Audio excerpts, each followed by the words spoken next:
할렐루야. 오늘 우리가 함께 나눌 말씀 제목은 하나님과 화목하라. 하나님과 화목하라. 이 말씀은 다른 말씀으로도 제목으로 바꿀 수도 있을 것 같아요. 하나님과 화해하라. 화해가 뭡니까? 사이가 삐뚤어졌었는데 그걸 다시 어떻게 잘 마음을 좀 이제 관계를 좀 새롭게 하라. 뭐 이런 뜻이 될 수도 있을 것 같습니다. 화목하라. 지난주에 우리가 말씀 중에 하나님과 화목한 관계를 맺어야 한다. 하나님께서 원래 원하셨던 것은 단 하나뿐인데 그것은 바로 화목이다라고 이렇게 말씀을 나누었었습니다. 이때 화목을 위해서 우리가 필요한 것이 몇 가지 있습니다라고 이제 말씀을 드렸는데요. 앞에 다시 그 화면을 보시면 그 내용이 나와 있습니다. 첫 번째, 정확하게 상대를 알아야 된다. 이것은 하나님과 우리의 관계이기도 하지만 나와 이웃, 그러니까 나 외에 모든 사람을 말하는 거예요. 배우자일 수도 있고 형제일 수도 있고 부모일 수도 있고 이웃일 수도 있고 친구일 수도 있고 심지어는요 어떻게 해요? 나하고 원수된 사람까지도. 우리는 정확하게 서로를 알아야 된다라는 말씀을 드렸습니다. 그런데 여기서는 좀 더 정확하게 필요한 것은 뭐냐면요, 바로 존중입니다. 존중. 하나님을 존중하시기 바랍니다. 하나님을 존중하시고 내 가족을, 내 가정을, 내 부모를, 내 형제를 존중하시는 저와 여러분 되시기를 예수님의 이름으로 축복합니다. 두 번째는요, 서로 순결해야 된다 말씀드렸고요. 그리고 진실해야 된다 말씀드렸고 용납해야 된다고 제가 말씀을 드렸습니다. 자, 그러면 이제 이 내용을 오늘 조금 더 들어가서 나눠보려고 합니다. 성경을 읽어보면 거기에는 하나님께서 당신을 정확하게 밝히면서 이제 성경의 내용이 시작되고 있습니다. 여러분, 자, 갑자기 이제 나갑니다. 창세기 1장 1절 시작. 태초에 하나님이 천지를 창조하시니라. 할렐루야. 호부 16자잖아요. 근데 저 16자 안에 어떤 내용이 들어와 있습니까? 저거보다 더 높은 것은 나오라 그러세요. 그죠? 저기에 모든 주권이 있고 모든 그 이유가 있어요. 모든 이유? 저는 성경을 읽다가 보니까 어느 날 갑자기 이게 딱 깨달아지더라고요. 이게 창세기 1장 1절이 궁극이구나. 궁극. 그러니까 저보다 더 높을 수 있는 건 없구나. 그러니까 저 말씀이 있기 때문에 성경이 성경이 되고 하나님이 하나님이 되는 거구나 하는 것을 깨달았습니다. 자, 여러분, 여기서 모든 것이 다 결정 나버려요. 좀 전에 제가 뭐 장난스럽게 말씀을 드렸습니다만 장난 아닙니다, 여러분. 이 말씀보다 더 높은 거 있으면 저한테 알려주세요. 제가 생각할 때는 없어요. 그래서 성경이 엄청난 책인 거예요. 그분이 창조하셨기 때문에 주인이신 거예요. 그냥 이것은 돈 열심히 모아가지고서 내가 한 푼 두 푼 모아서 이것을 투자해서 투자 명목으로 사고 이런 게 아니에요, 여러분. 무엇으로 창조하셨습니까? 말씀으로 창조하셨어요. 능력으로 창조하셨어요. 생명으로 창조하셨어요. 질서를 앞세우면 창조하신 거예요. 자유를 우리에게 주시면서 창조하신 거예요. 질서와 창조라고 하는, 창조와 질서라고 하는 그 하나님의 두 축을 가지고 하나님은 당신이 세상을 혼돈에서, 혼란에서, 무에서 유를 창조하신 것입니다. 여호와께서 하나님이시기 때문에 우리가 배반했을 때, 우리가 죄를 지었을 때 그것이 창조의 질서를 배반해 버린 게 되는 거예요. 하나님께서 창조주이시기 때문에 그분이 자유롭게 세상의 질서를 주관하시는 것입니다. 하나님께서 진실하시고 유일하신 하나님이시기 때문에 십자가도 가치가 있는 거예요. 여러분, 그럴 수는 없지만은 이웃집 사람이 십자가를 진다. 그거는 만약에 그런 일이 일어난다면 우리는 어떻게 생각하겠습니까? 아이고, 그 사람이 뭔 큰 사고를 쳤는갑다. 그렇게 생각하지 않겠습니까? 그런데 하나님께서 인간의 몸을 입고 오신 것도 이건 정말 이해가 안 되는 머리가 어지러운 일인데 그분이 우리를 위해서, 아니 우리라고 말하니까 조금 뭔가 안 맞는 것 같아요. 나를 위해서 내 대신에 내가 가야 될 그 자리에, 내가 죽어야 될 그 자리에서 나를 대신해서 죽어주셨어. 여러분 이거 이해돼요 안 돼요? 왜 이해가 안 될까요? 너무 엄청난 일이기 때문에 이해가 되지 않는 거 아닐까요 여러분? 그렇습니다. 여호와 하나님께서 십자가까지 이루셨기 때문에 그래서 재림과 심판도 이루어지는 줄 믿으시는 저와 여러분 되시기를 주 예수 그리스도의 이름으로 축복합니다. 여러분 메시아 예언하고 몇 년 만에 예수님께서 오셨다고 말씀드렸죠? 700년 만에. 그러니까 최근에 성경에 기록된 건 이사야서잖아요. 이사야서가 기록되고 700년 만에 예수님께서 오셨단 말이에요. 그러니까 시간을 생각하면 답이 없습니다. 근데 우리가 그 예수님께서 오시기까지 이루신 하나님의 일들을 우리가 생각하고 그 맥락을 기억하고 그리고 하나님께서 이루셨음을 우리가 잊지 말아야 돼요. 왜요? 왜냐하면 그 뒤에 우리에게 하나님께서 이리 하겠다고 말씀하시기 때문이에요. 뭡니까 여러분? 재림이에요. 부활이에요. 승천이에요. 영원이에요. 영광이에요.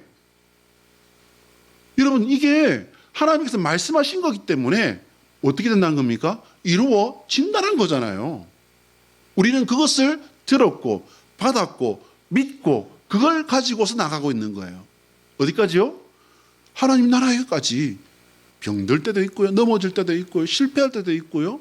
그리고 화가 날 때도 있을 것이고 슬플 때도 있을 것이고 기쁠 때도 있을 것이고 감사될 때도 있을 것이고 절망할 때도 있을 것이고 모든 걸 다 잃어버리는 때도 있을 것이고 넘어질 때도 있을 것이고 죽었는 줄 알았는데 겨우 살아있는 때도 있을 것이고요. 그리고 진짜 결국에는 죽게 되는 순간을 맞게 되겠죠. 그런데 그 모든 내 삶의 그 시간들 가운데 여러분 우리가 뭘 가지고 간다는 거예요? 예수 그리스도를 믿는 그 믿음을 가지고 영혼을 향해 나가는 줄로 믿습니다. 왜 우리가 이걸 믿습니까? 창세기 1장 1절의 그 주인공이신 그 여호와께서 나의 하나님이시기 때문입니다. 할렐루야. 우리가 화목해야 할 분이 바로 이분이세요. 자, 그러면 여러분 뻔한 질문일 수도 있고 엉뚱한 질문일 수도 있는데요. 아까 제가 존중을 말씀드렸습니다. 나는 하나님을 존중하고 있습니까? 우리 가정은 하나님을 존중하고 있나요? 우리가 사는 이 세상은 지금 하나님을 존중하고 있습니까? 두 번째와 세 번째에 순결과 진실을 제가 말씀을 드렸어요. 근데 여러분 이 말씀을 가만히 생각하다 보니까 순결과 진실은 거룩이라는 우리 성도에게는 지금 가장 중요한 이 개념을 안에서 그냥 하나로 이렇게 딱 압축이 되더라고요. 우리 레위기 20장 26절의 말씀을 앞에 뜰 텐데요. 같이 읽어볼까요? 시작. 너희는 나에게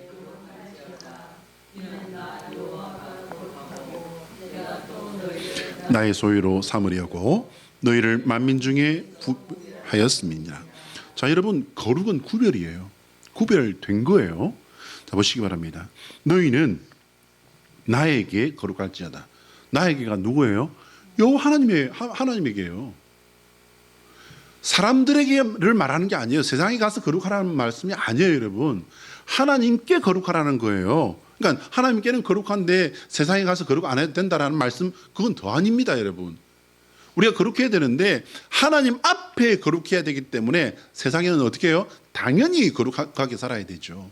그래서 사람이 보나 안 보나 우리는 어떻게 해요? 거룩을 바라고 거룩을 향해서 거룩으로 걸어가야 되는 줄로 믿으시기 바랍니다. 이는 나 여호와가 거룩하기 때문이야. 내가 또 너희를 나의 소유로 삼으려고 너희를 만민 중에서, 여러분 저는 이 말씀이 만민 중에서라는 이 말씀이 한날 정말 확 쏟아지듯이 깨달아지면서 얼마나 은혜된지 몰라요. 아, 나를 이 만민 중에서 1만 년의 역사인지 억만 년의 역사인지 모르는 이 역사, 역사 속에서 그 만민 중에서 나를 택하셨구나. 이게 깨달아지면서 너무너무 감사했던 시간이 있었습니다. 그 많은 시간들 속에, 그 많은 역사 속에, 많은 백성들 속에서 너를 택하였습니다. 할렐루야. 그래서 우리는 순결과 진실로 하나님께 나아가야 되는 거예요. 하나님을 대해야 되는 거예요. 하나님 때문에 우리가 순결과 진실로 내 삶을 성실하게 살아야 되는 줄로 믿으시기 바랍니다. 여러분, 그런데 동서고금 인간의 모든 역사 속에서 이 순결과 진실만큼 허무하게 그리고 일관되게 실패하는 게 있나요? 무슨 말씀인지 이해 안 가십니까? 그러니까 다른 사람 볼 거 없어요. 내 역사만 보면 돼요. 내 역사 속에서 순결과 진실만큼 많이 실패한 게 또 있을까요? 저는 생각해 보니까 없는 것 같아요. 문명이 고도로 발달했다는 오늘 우리가 살아가는 현대, 지금 오늘날은요 더 그래요. 왜입니까 여러분? 옛날은 사람이 사는 그 생활 자체가 굉장히 좁았지 않습니까? 우리 마을, 우리 동네밖에 없었잖아요. 그런데 지금은 여러분 어떻습니까? 앉은 자리에서 전 세계를 다, 지금 현재 지구 반대편에서 어떤 사건이 일어나는지, 화산이 터졌다더라, 물이 터져가지고 사람이 몇 명이 죽었다더라, 앉은 자리에서 다 읽고 보고 하지 않습니까? 심지어는 여러분 어떻습니까? 내일 내가 지금 부산을 가야 되는데 도로가 지금 어떻을까? 뭐 불났다 하더만, 길이 막혔다 하더만, 어떻게 됐을까? 차는 지금 다니고 있을까? 그러면 어떻게 하면 됩니까 여러분? CCTV 딱 켜가지고 그 길을 보면 되는 거예요. 그렇구나. 고성 부분에는 지금 차가 좀 적게 다니는 것 같은데, 그럼 보자. 저 문경 쪽으로 해가지고 내려가면 어떻게 되나? 손가락 몇 번만 하면 다 보고 앉는 세상이 됐지 않습니까? 어때요 여러분? 그럼 길만 봅니까? 더 많은 것들, 더 엉뚱한 것들, 안 봐도 될 것들 얼마나 우리가 많이 보고, 얼마나 많이 듣고, 안 해도 될 말들을 얼마나 많이 하며 삽니까? 순결하고 진실하면 여러분 세상에서 인정받고 존경받습니까? 그렇지 않습니다 여러분. 순결하고 진실하면 세상에서 따돌림 당하고 바보 취급받던데요. 더군다나 순결하고 진실하면 성공적인 삶은 기대도 하지 말아야 됩니다. 심지어는요 회사 생활하면서 그 모든 사람들, 그 부서 직원들끼리의 그 인간관계 속에서 내가 순결하고 진실하기 위해서 기독교적인 신앙관을 가지고서 내가 살아가려고 몸부림치고 내가 거룩을 지키려고 하다 보면요 어떻게 되죠? 저는 회사 잘렸는데요.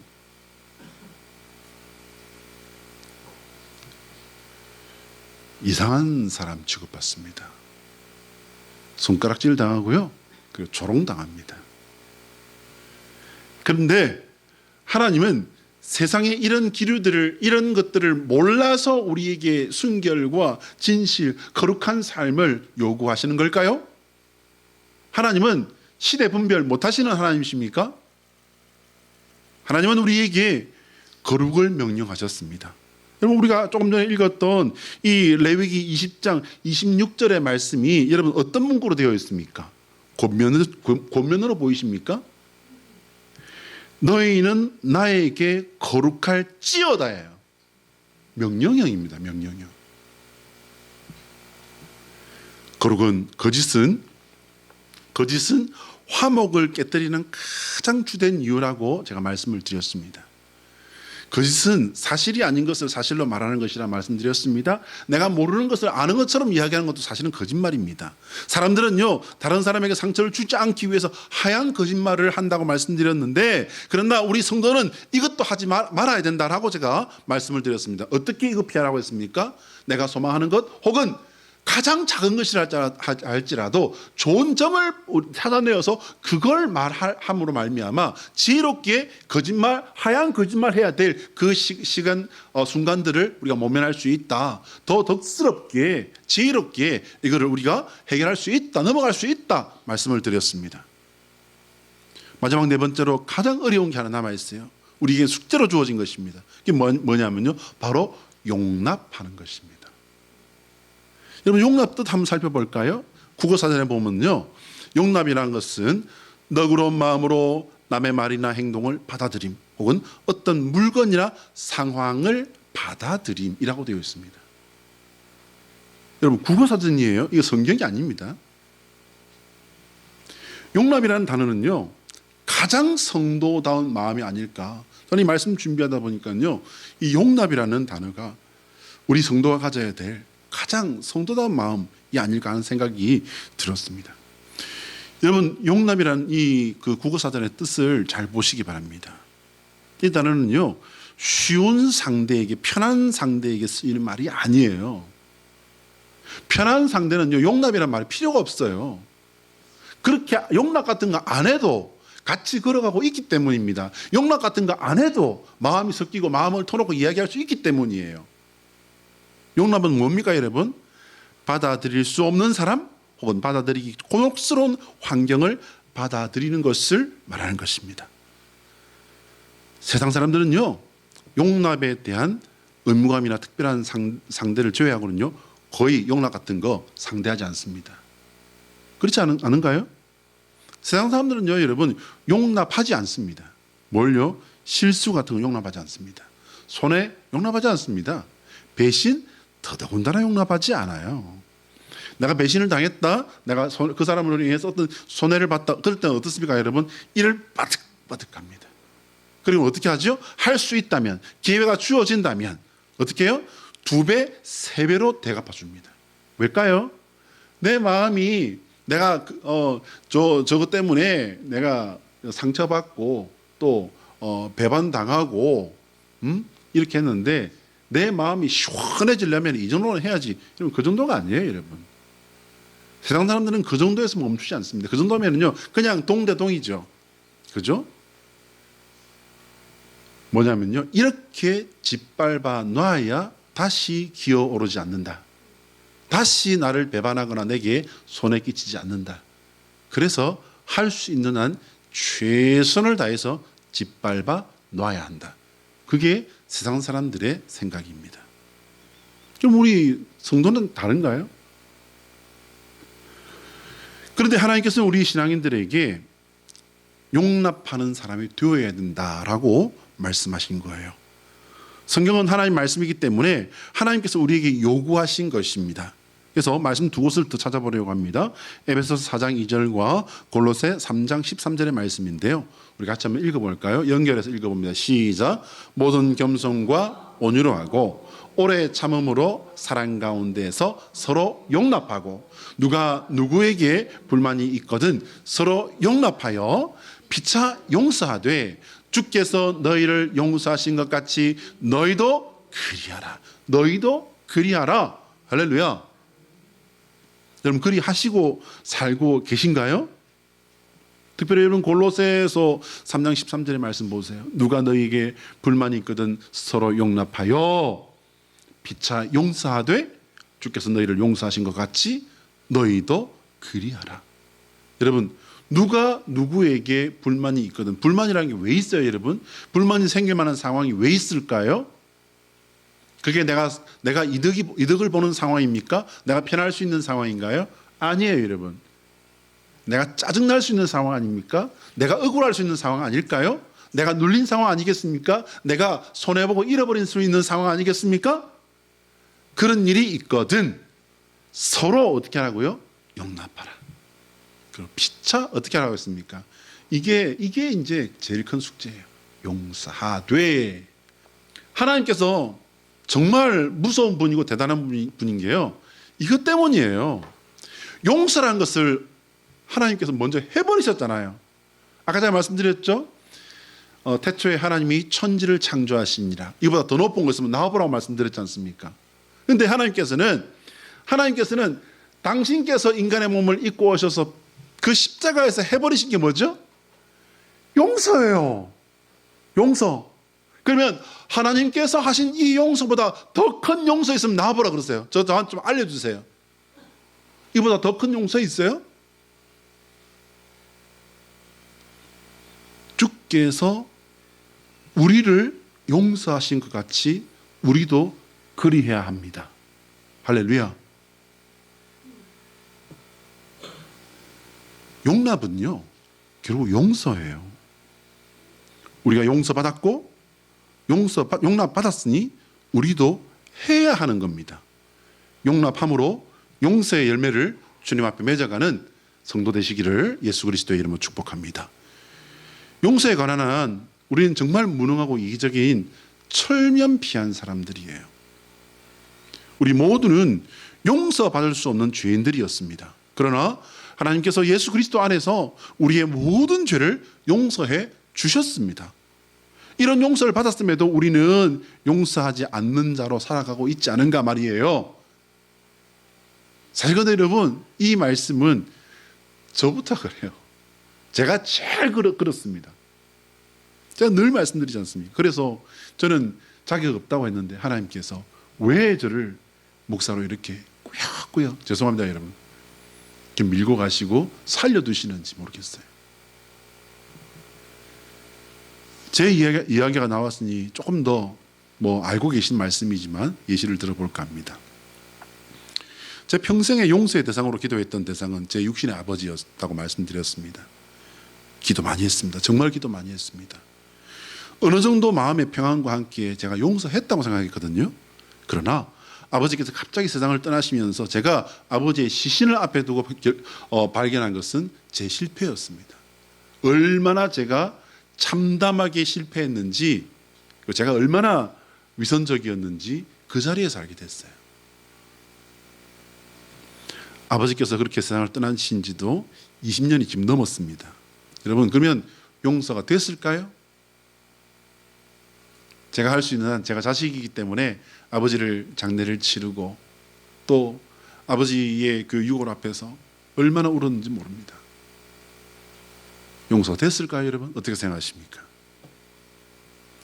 여러분, 잘 들어주시기 바랍니다. 용서는요, 지워지는 것이 아니라 그냥 덮어두는 것이에요. 인간의 용서는 그렇습니다. 인간의 용서는요, 죽어도 지워지지 않습니다. 그냥 덮어지는 거예요.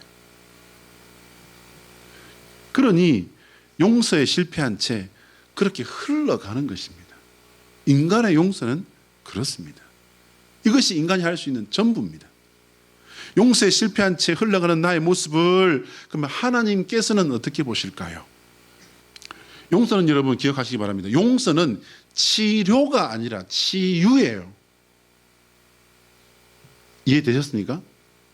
치료는요, 응급처치 같은 걸 가지고 치료라고 그래요. 당장 내가 가지고 있는 병을 갖다가 고쳐주는 걸 치료라고 그래요. 그런데 치유는 뭡니까? 치유는 그 치료를 포함하고 넘어가서 그것 때문에 내가 마음에 충격받았던 것, 내 삶에 내가 가지고 있는 그런 어떤 마음적인 어려움들, 어려운 그 상황들까지도 다 이게 고쳐지는 것을 치유라고 합니다. 이것을 전인적인 문제 해결을 말하는 것이죠. 치유되지 못한 채 상처를 안고 덮어두고 살아가는데 하나님 아버지께서 괜찮으실 이유가 없어요. 그럴 리가 없습니다. 비유가 살짝 적절치는 못하다는 생각은 좀 들었는데 참고만 좀 하면 좋겠습니다. 저희 아이들이 저에게 물려받은 비염이 있어요, 여러분.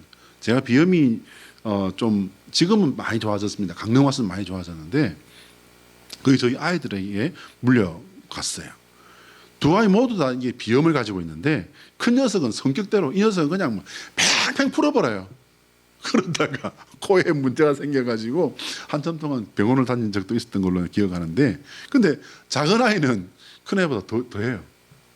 얘는 거의 그냥 좀 심할 때는 알아 누워버립니다. 약으로도 안 되고 나중에 그냥 누워버립니다.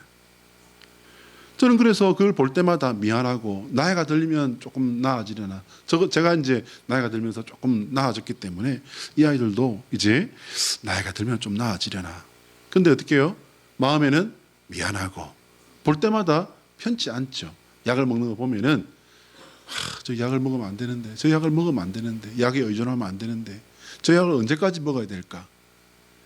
마음이 불편할 수밖에 없습니다. 사랑하는 여러분, 보시기 바랍니다.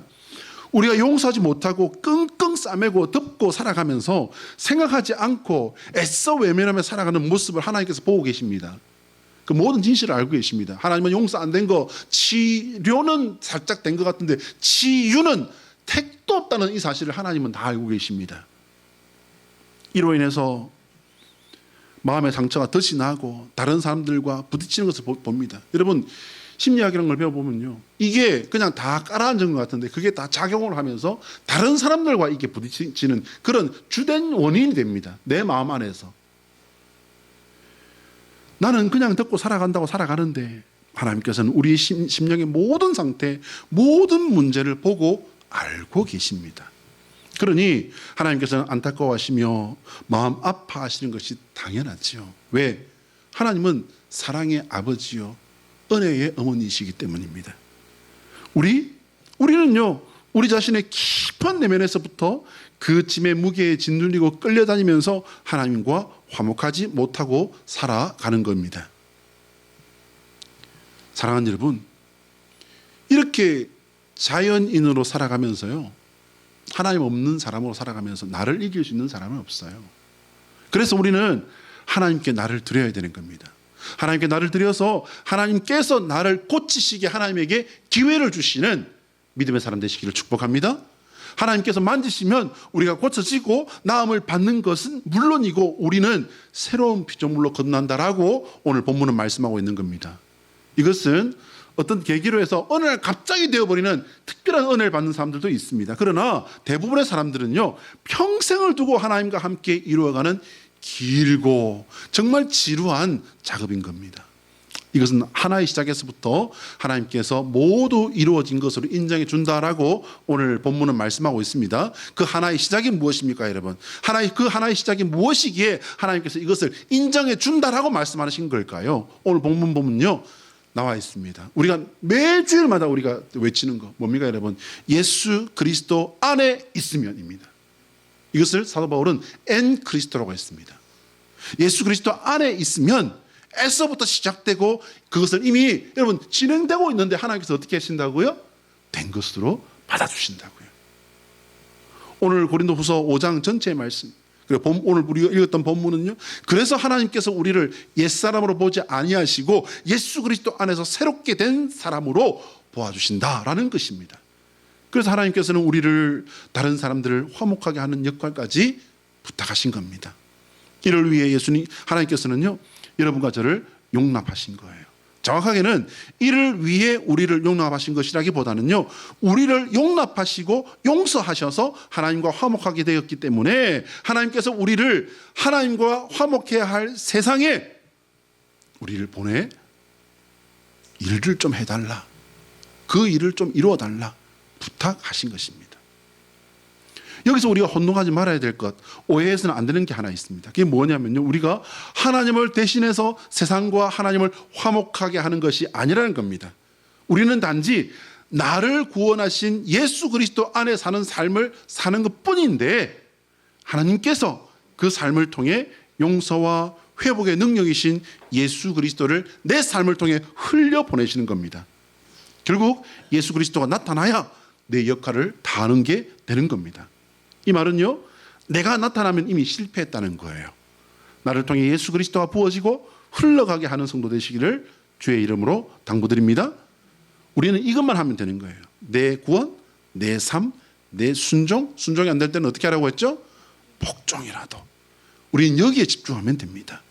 나는 나의 주 예수 그리스도께 집중만 하면 되는 거예요. 나의 주님, 나의 예수 그리스도께 집중하고 그분께 순종하고 복종하면 그분이 이루십니다. 한번 따라합니다. 하나님의 소원은 우리가 예수 그리스도 안에서 화해의 십자가를 지는 성도가 되는 것이다. 시작. 하나님의 소원은 우리가 예수 그리스도 안에서 화해의 십자가를 지는 성도가 되는 것이다. 할렐루야. 저는 언젠가 TV에서 예전에 제가 가본 적이 있는 곳과 아주 닮은 곳이 TV에 나오는 거 보고 제가 깜짝 놀랐습니다. 왜냐하면 그곳은 굉장히 특이한 곳이에요. 그곳은 남태평양의 세계에서 가장 작은 나라 피지라는 곳이에요. 송출선원으로 이제 배를 타고 저는 그곳에 가서 지금 기억으로 한 2주 정도? 2주 좀 넘게 있었던 것 같은데 2주 정도 이렇게 지낸 적이 있습니다. 피지는요, 아시는 바와 같이 세계에서 가장 작은 나라라고 했는데, 그런데 여러분, 세계에서 가장 작은 나라라고 해서 사람들이 자그맣다 아닙니다, 여러분. 거기 가면요, 제가 보통 체구예요. 키가 보통 체구고 뭐 하여튼 체구들이 어마어마하더라고요. 그곳에서 저는 저희 배가 들어갔던 그 섬에 있는 교회의 장로님 댁에 초대를 받아 간 적이 있었습니다. 그곳에서 이런저런 얘기를 하다가 장로님의 그 아들로 기억되는 이에게 제가 질문을 했어요. Do you believe in the rapture? 이게 무슨 말이냐면요. 당신은 휴거를 믿으십니까? 그러니까 하나님께서 당신을 들어 올리실 것을 믿으십니까? 라고 제가 물었어요. 그랬더니 Yes. Yes, I do. 당연하죠. 그러니까 요즘 우리 젊은 사람들 말로 하면 뭐가 될까요? 당근이죠. 그걸 질문이라고. 당근입니다. 너무 당연해서 그걸 질문이라고 이런 눈치로 저에게 대답을 하는 거예요. 그때 제 생각은 뭐냐면 참 귀하다. 이런 믿음을 가지고 있어서 참 귀하다. 이런 생각을 했습니다. 그런데 여러분, 선교를 나가는 선교사들도 교육을 받습니다. 근데 이제 책을 읽고 강의도 듣고 뭐 이렇게 훈련을 받는데 그 중에서 필독서가 있어요. 선교사들의 필독서. 그게 뭐냐면요. 화해의 아이라는 책이 있어요. 화해의 아이라는 책이 있는데 돈 리처드슨이라고 하는 선교사가 쓴 책이에요. 앞에 보시면 이제 뜰 겁니다. 근데 이 책의 내용은 거기는 말로는 표현하기가 참 민망한 어마어마한 장면들이 이 책 안에는 서술이 되어 있습니다. 이제 이 책에 나와 있는 이 내용이 제가 갔던 곳이에요. 제가 피지에 간 것이 1988년이었거든요. 그런데 여러분, 그 남태평양에는 1970년대까지 식인종들이 살았습니다. 여러분 한번 생각해 보시기 바랍니다. 기본 체구가 저만해요. 근데 이 사람이 어떤 사람이라고요? 식인종이에요. 그 사람에게 가서 복음을 전한 거예요. 지금 여러분 사진 나와 있지 않습니까? 그 사람들에게 가서 복음을 전했다는 것이, 저는 여러분은 책을 읽으셨을 수도 있고 안 읽으셨을 수도 있고, 그러나 이제 들어보신 적도 있을 수도 있습니다. 그런데 저는 돈 리처드슨 저 선교사님이 상대했던 사람들을 제가 직접 갔고, 그분이 활동했던 그 땅을 제가 직접 가서 봤어요. 그 사람들은요, 고기 잡기 위해서 쓰는 창이 제 키에 2배가 넘는 그런 창을 씁니다. 그리고 그 사람들은 쓰는 무기가 얼마나 어마어마한지 아십니까? 여러분? 철퇴, 정글도 이런 건 아무것도 아니에요, 여러분. 어마무시한 무기들이 벽에 탁탁탁 있는데, 제가 직접 봤거든요. 그 장로님이 설명해 주셨어요. 우리 조상들이 쓰시던 물건입니다. 라는 거예요. 우리나라에는 옛날 농촌이나 옛날 박물관 같은 데 가면 뭐 있습니까? 쇠스랑, 지게, 아니면 호미랄지 탈곡기랄지 이런 거 있지 않습니까? 근데 거기는요, 큰 창을 갖다가 문틀에다 쫙 걸어놨어요. 저게 옛날 우리 조상들이 사냥할 때 쓰던 창입니다라는 거예요. 저는 무슨 작은 기둥인 줄, 솔직히 말씀드리면은 보트에 돛인 줄 알았어요. 그런데 그게 창이래요. 깜짝 놀라서 저걸 들 수 있습니까? 했더니 당연하죠 라는 거예요. 들 수 있다는 거예요. 그리고 이제 벽에 있는 그 무기들이 어마어마한 무기들이 있는 거예요. 그걸 누가 썼다고요? 돈 리처드슨 선교사님이 상대했던 사람들이 들고서 사람을 죽이면서 썼던 도구들이라고요.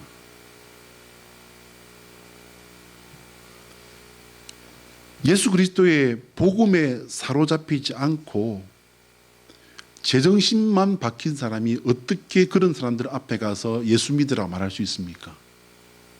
언제 잡혀먹을지 모르는데. 예수 그리스도의 복음에 사로잡히고 하나님의 명령을 받은 사명자이기 때문에 거기 간 겁니다.